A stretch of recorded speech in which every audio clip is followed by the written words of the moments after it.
Hey everybody, welcome to In Bed with the Millennial. I'm the Millennial, Javeda Bay, and this is my bed.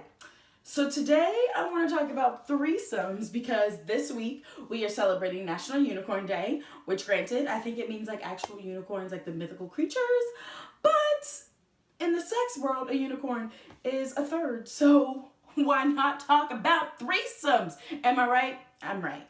So, first things first, let me just say that if you are thinking about a threesome because your relationship's a little bit rocky, you shouldn't have a threesome.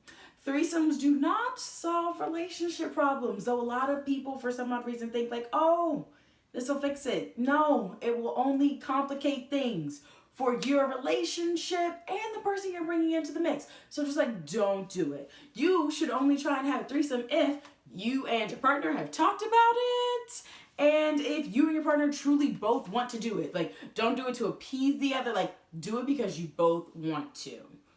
That is the most important thing about a couple trying to decide, or partners trying to decide if they want to actually have a threesome, is that they both want it. If one person wants it and the other doesn't, still in some murky waters, so just like, leave it alone. But if both of y'all are like, yeah, this sounds like a fun experience, I want to do this, then do it. And I got some tips on how to go about it in the best way possible. And like, you're like, but Javae, what? How would you know? Trust me, as a unicorn, I know it. Trust me, okay? I just have some good knowledge on the best ways to go about this because I've experienced the good, the bad, and the ugly, and So, first things first, when looking for a third, do not assume that every bisexual person you know, meet, or come in contact with wants to have a threesome with you. Like, yes, there are some bisexual people that love threesomes, and then there are bisexual people that do not. You cannot assume that just because someone is bisexual or pansexual or queer, they want to have a threesome, okay? Great. Now that we got that underway. No threesome will succeed without communication. I know, all I do is talk about communication, but like, it is the cornerstone of everything, and it is definitely the cornerstone of successful, amazing threesomes. What does it look like? So first, relationship communication. Y'all being on the same page about what you want out of this experience. Also, what kind of experience is it? Is it a one-time, like, I want to see what it's like, I want to enjoy myself this one time, but that's all I need? Or it's like, hey, I think we should like find somebody that we want to continually do this with, because I think that would be cool and fun for our sex life, and like, that's what I'm looking for. Okay, being mindful of that decision, communicating that to the potential person that you were going to have a threesome with. Being like, hey, so we really just like want this like one-time thing, just like for fun, like that's all we want. Or, hey, like we really are looking for somebody that we really vibe with, and we would like to have multiple, like, continuous threesomes with. Very important to discuss up front because it matters. Some people are only here to be like, yeah, let's just do this one off and I'm good, I'll keep it rolling. Other people are like, I don't really like to, like, I like to get to know people and like actually spend time with them continually. Because also, you should be getting to know the person. It shouldn't be this like, yeah, you should get to know them because you and your partner already have a relationship. You have a dynamic. You know each other well. Having a person that you don't know well come into that can sometimes complicate things a little bit. So actually having conversations, getting to know them, hanging out with them beforehand, all very good and important things. Like, I don't have like a limit for how long you should get to know somebody before doing it, but like, you'll know when it clicks and you're like, yeah, I feel good. Like, we feel like we got a vibe. We like know each other well enough. Yes, that is just very important because just like running into it and you're like middle of sex, having inside jokes, and that person's like, I don't understand what you're talking about. What? Communication. Get to know them. Also, being mindful that a third coming in is just as important in this dynamic as you and your partner are. So, respecting their boundaries, respecting them, respecting their pleasure, all of that is important. You can't just be in like a threesome thinking you and your partner are the only ones that matter, because you're not. There's a whole nother individual there that is adding to this dynamic, this situation, the fun of it, and they need to be experiencing just as much greatness as you and your partner are. So being mindful of that third person is so important. Also, knowing where to look for threesomes.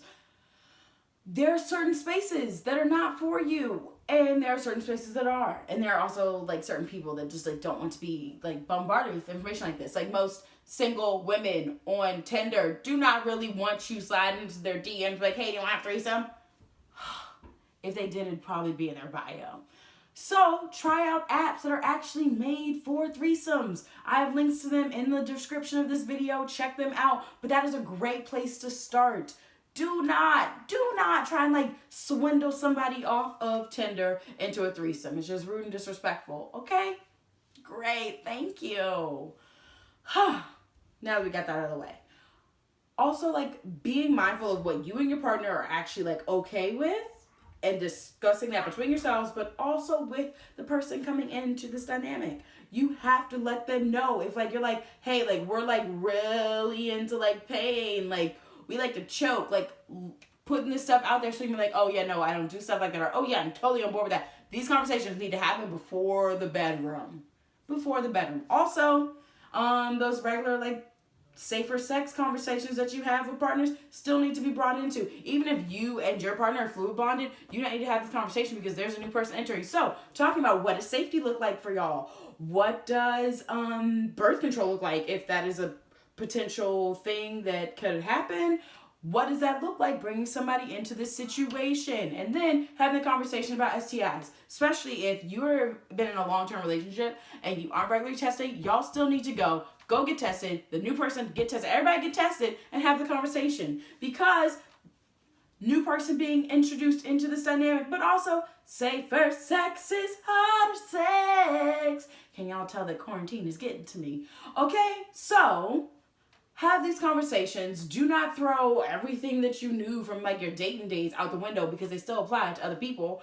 And being completely honest, be open and honest about what it is that you want out of this experience, why you're interested in it, and being honest with yourself, like, hey, I'm not actually interested in this person that we're like talking to. Let that be known so that way you don't continue down, because if y'all are not all equally attracted or interested in the person involved, it's not going to go well. Everyone needs to be feeling some type of something for everybody in the room. So if that ain't the case, maybe you should just go eat a pizza and watch a movie. But please, threesomes are great. They are fun. No, though, they can be a little bit more extraneous than just a one-on-one sesh. So maybe like definitely hydrate beforehand. But go. If you're into it, you want to explore it, do that. It's 2020. You should be having some fun. So if this is something that you've thought about, you want to get into, do it. I support you. It's a great time. And if you have more questions, head on over to my Instagram, slide into them DMs respectfully, y'all. And I will answer as many other questions as you got. But yeah, thanks for watching. Like this video, share it with all your friends, and come back next week for an all new video. Deuces.